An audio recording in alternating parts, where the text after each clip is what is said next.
అవసరం కాదు. ఎవరైనా ఉద్యోగి ఒక ఏరియాలో పనిచేసిన తర్వాత వేరే చోటకి బదిలీపై వెళ్ళడం అన్ని సర్వసాధారణంగా జరుగుతూనే ఉంటాయి.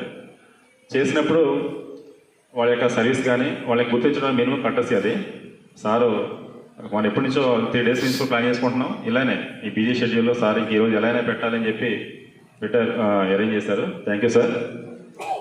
మన యాక్చువల్గా ఎలక్షన్స్ ఇక్కడే ఉంటాం అనుకున్నాం, బట్ ఎలక్షన్స్ రూల్స్ ప్రకారంగా గైడ్లైన్స్ ప్రకారంగా కంపల్సరీగా అందరు ఆఫీసర్లు ట్రాన్స్ఫర్ అవుతూ ఉంటారు.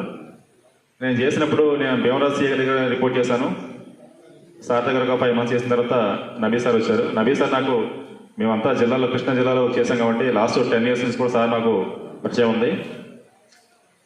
చాలా సార్ దగ్గర చాలా పీస్ఫుల్గా ఎటువంటి టెన్షన్ లేకుండా ప్రశాంతంగా ఉద్యోగం చేసుకోవచ్చు. ఎటువంటి టెన్షన్ ఎటువంటి సిచ్యువేషన్ మనం వచ్చినా సరే టెన్షన్ పడకుండా సార్ ఇచ్చే గైడ్లైన్స్ మనం ఫాలో అవుతే